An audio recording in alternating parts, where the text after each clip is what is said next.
था ये ला इलाज है, इसके इलाज का कोई जवाब, इसके इलाज की कोई दवाई नहीं है, अब इसको मौत आएगी। अल्लाह अकबर। ऐसे मरीज को सरकार गौसे पाक की बारगाह में लाया जाता है। आपके मुरीद कहते हैं सरकार इसे डॉक्टरों ने ला इलाज कर दिया है, इसे तबीबों ने फेल कर दिया है, और सारे लोग कहते हैं इसे ऐसा मर्ज है जिसकी कोई दवाई नहीं है। सरकार हम चाहते हैं या इसे ठीक कर दें या हम ये चाहते हैं आपके कदमों में इसे मौत आए। अल्लाह अकबर। सरकार गौसे पाक के चाहने वालों, सरकार गौसे पाक की भी महफिल में बैठने वालों, अपनी किस्मत पे नाज करो। यही सरकार गौसे पाक रज़ी अल्लाह तआला अन्हु जब मुरीदों की ये बात सुनते हैं तो अल्लाह अकबर जमीन से कुछ उठाते हैं। उस मरीज जिसको उठकर खड़ा नहीं हो मिल रहा था, जिसके अंदर इतनी ताकत और कुव्वत नहीं थी, जो चल फिरे उस मरने के करीब था, सरकार गौसे पाक ने जमीन से कुछ उठाया है, उसके मुंह में डाल दिया है।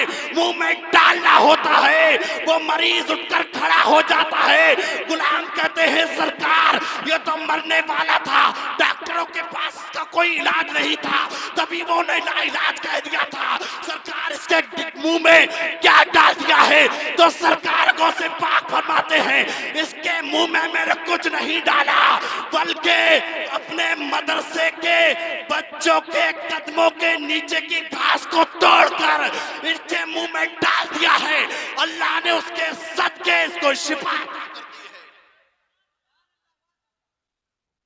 अल्लाह रब्बुल इज्जत ने उस घास के सदके इसको शिफा अता कर दी है। तो कहना यह है कि सरकार गौसे पाक रज़ी अल्लाह तआला अन्हु के मदरसों के तलबा का, तलबे के उनके कदमों का घास के नीचे का आलम यह है कि मुंह में डाल दे तो मरीज उठकर खड़ा हो जाए। तो सरकार गौसे पाक रज़ी अल्लाह तआला अन्हु के कदमों का आलम क्या होगा? वो जब सरकार गौसे पाक रज़ी अल्लाह तआला अन्हु के कदमे का आलम यह है तो सरकार मदीना मुस्तफा जाने रहमत के कदमों का आलम क्या होगा? तभी तो किसी कहने वाले ने कह दिया जब उनके कदम भर देते हैं शाहाना ज़माना की झोली, मोहताज का जब ये आलम है, मुख्तार का आलम, मोहताज का जब ये आलम है, मुख्तार का आलम क्या होगा?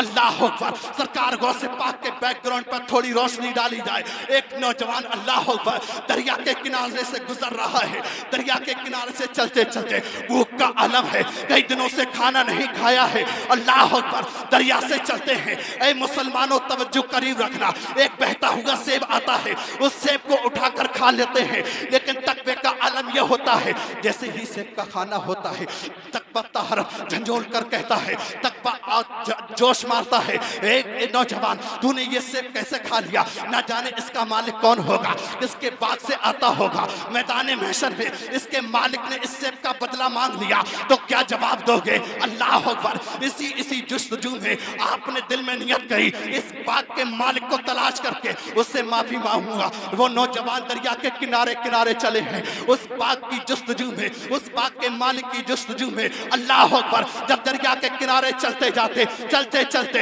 एक सेब का बाग मिला, उसकी शाखें, उसकी टहनियां पानी में झुकी हुई थी। उस नौजवान ने समझा यही इसी बाग से ये सेब टूटकर दरिया में गिरा होगा जिसको मैंने उठाकर खा लिया है। उसके अंदर जाते हैं, एक काम करने वाला काम करता है, उससे सलाम करते हैं, क्या ये तुम्हारा ही बाग है? वो कहते हैं नहीं नहीं मैं नौकर हूँ, इसकी देखभाली के लिए रखा गया हूँ। इसके मालिक एक पेड़ की छांव में इबादत कर रहे हैं, अल्लाह का जिक्र कर रहे हैं, तस्बीह तहलील पढ़ रहे हैं। अल्लाह अकबर। वो नौजवान आते हैं और मुझसे सलाम करते हैं, कहते हैं मैं कुछ काम के लिए हाजिर हुआ हूँ। क्या काम है बताइए? नौजवान कहते हैं एक सेब जो दरिया में बहकर आ रहा था, मैंने उसको बिना इजाजत के आपकी खा लिया है। वो सेब आपके ही बाग का था, उसकी माफी के लिए हाजिर हुआ हूँ, मुझे माफ कर दो। लेकिन जो इबादत वाले थे, जो अल्लाह अकबर जिनका बाग था, जो बाग के मालिक थे, वो भी अल्लाह के वली थे, वो भी अल्लाह के वली थे।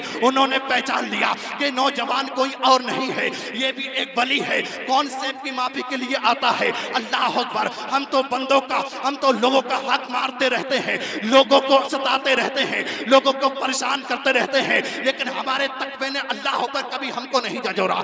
दिन ब दिन अल्लाह की नाफरमानियां करते हैं। ऐ मुसलमानों, ये महफिलें सजाने का मकसद यही है। इतनी मेहनतों से उलमाए कराम को बुलाने का मकसद ये है हम अपनी जिंदगी को बदलें, अपनी जिंदगी में अल्लाह का इनकलाब पैदा करें। एक दिन मरना है, एक दिन दुनिया से जाना है, हमेशा दुनिया में नहीं रहना है। वो बात हम पर नहीं आए जो आज फलस्तीन में हो रहा है। उनके घरों को उजाड़ा जा रहा है, मुसलमानों के बच्चों को मारा जा रहा है, मुसलमानों के अल्लाह पर घरों को उजाड़ा जा रहा है। आज वो पानी को परेशान है, लाइट को परेशान है, खाने को परेशान है। अल्लाह उनकी मदद फरमाए। अल्लाह पर याद रखो ये वक्त हम पर ना आए, इससे पहले खुदा की बारगाह में चले जाओ। अल्लाह का दर खुला हुआ है, अल्लाह की बारगाह में सच्चे दिल से तौबा कर लो और कहो मौला ये जिंदगी यूं ही गफलत में गुजार दी, अब जो जिंदगी रहेगी पंजगाना नमाज पढ़ूंगा और तेरी इबादत भी करूंगा, सच्चे दिल से तौबा करता हूँ, मेरी तौबा को अपनी बारगाह में कबूल।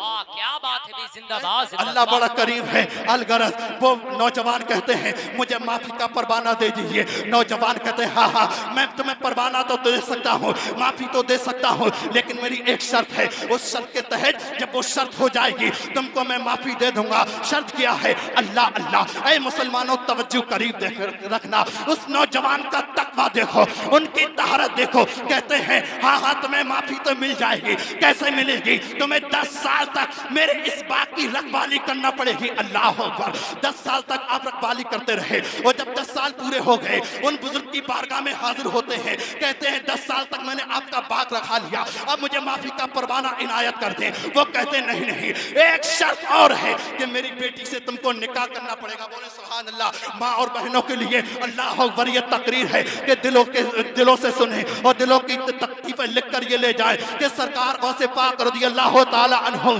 के वालिद गिरामी वो नौजवान कहते हैं हाँ मैं निकाह करने के लिए तैयार हूँ, लेकिन वो कहते हैं मेरी बेटी के अंदर कुछ ऐब है। वो ये बातें हैं कि मेरी बेटी आंखों से अंधी है, नाबीना है, देख नहीं सकती है, कानों से बहरी है, सुन नहीं सकती है, मुंह से गूंगी है, बोल नहीं सकती है, हाथों से माजूर है, काम नहीं कर सकती है, पैरों से चल नहीं सकती है।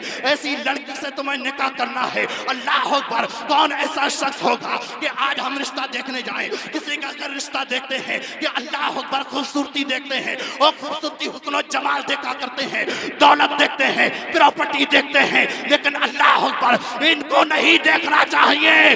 जब किसी के घर रिश्ता देखने जाओ और लड़की देखो तो सबसे पहले दीनदारी देखो।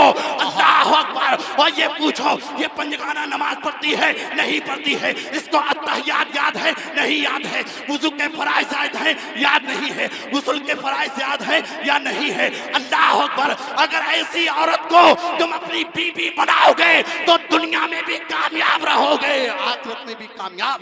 क्या बात। नारे तकबीर, नारे रिसालत, नारे गौसियत, मसलके आला हजरत, इश्क मोहब्बत, इश्क मोहब्बत। अल्लाह अकबर। यही सरकार गौसे पाक रज़ी अल्लाह ताला अन्हु के वालिद गिरामी वो नौजवान कहते हैं हाँ हाँ एक दिन मरना है, इस दुनिया से जाना है, रब को मुंह भी दिखाना है। अलगरज ये ना हो मैदान महशर में ये से मुझको जहन्नुम में ले जाए, मेरी पकड़ हो जाए। मैं ऐसी लड़की से शादी करने के लिए तैयार हूँ और राजी हूँ। सरकार गौसे पाक रज़ी अल्लाह ताला अन्हु की शान मुलाहिजा फरमाइए। उन नौजवान का निकाह पढ़ा दिया गया और जब निकाह पढ़ाया, जब आप हुजरे में गए हैं, अपनी बीबी के कमरे में गए हैं तो क्या देखते हैं? एक खूबसूरत हसीनो जमील पैकर लिए हुए एक औरत अल्लाह अकबर आपको सलाम करती है। आप देखते हैं अल्लाह अकबर उसके पाँव भी सलामत है, उसके हाथ भी सलामत है, आंखें भी देख रही हैं, मुंह भी बोल रहा है, कान भी सुन रहे हैं। आप डर जाते हैं और वापस लौट के आते हैं और कहते हैं ए बुजुर्ग तुमने मुझे किसी और के हुजरे में तो नहीं भेज दिया, जो जो सिफतें तुमने अपनी बेटी के बताई थी वो सिफतें नहीं है, वो तो सही सालिम है। तो अल्लाह अकबर। वो बुजुर्ग कहते हैं ऐ नौजवान तुम्हारा कहना भी ठीक है और मेरा भी कहना ठीक है। मेरी बेटी जो अनाबीना है वो इसलिए है कभी उसने अपने गुनाहों का काम अपनी आंखों से नहीं किया है, कभी कोई बुरी बात अपने कानों से नहीं सुनी, कोई गुनाह का जुमला अपने मुंह से नहीं बोला है, अपने पैरों से चलकर बिना इजाजत मेरे घर से बाहर नहीं निकली है, कोई गुनाह का या किसी को तकलीफ अपने हाथों से नहीं दी है। ये इस औरत का आलम था कि जो सरकार गौसे पाक की की वालिदा। और जो नौजवान एक सेब के बदले ऐसी औरत से शादी करना चाहे जो हाथों से लुंजी हो, पैरों से अपाइज हो, आंखों से नाबीना हो, कानों से सुन नहीं सकती हो, मुंह से बोल ना सकती हो, ना अल्लाह अकबर उन बुजुर्ग की बेटी का जवाब है, ना इस नौजवान का जवाब है। तो जानते हो वो नौजवान कौन है? वो नौजवान कोई और नहीं, सरकार को से पाक के वालिद गिरामी अबू सालेह रज़ी अल्लाह ताला अन्हो थे। और अल्लाह अकबर वो औरत कोई और नहीं, उम्मुल खैर फातिमा सरकार को से पाक की वालिदा गिरामी। वाह क्या बात है, सुभान अल्लाह। जब सरकार को से पाक रज़ी अल्लाह ताला अन्हो पैदा होते हैं तो अल्लाह अकबर 4 साल के होते हैं। आपकी वालिदा मदरसे में लेकर जाती है, वो कहती है उस्ताद गिरामी मेरे बच्चों को पढ़ाया जाए। जब आपके उस्ताद पढ़ाते हैं तो अल्लाह अकबर यही स्टार्टिंग होती है। आप किसी अपने बच्चे को मदरसे या मस्जिद में बैठे भेजे पढ़ने के लिए तो उस्ताद अलिफ के कायदे से शुरू करवाता है, बेटा पढ़ो बिस्मिल्लाहिर रहमानिर रहीम, अलिफ बा ता सा यहीं से शुरू होता है।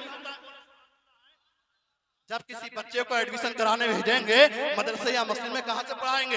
कुरान शरीफ शुरू नहीं करवाएंगे। अगर बच्चा कहीं नहीं पढ़ा है तो उसको कायदा दिया जाता है। सरकार गौसे पाक रज़ी अल्लाह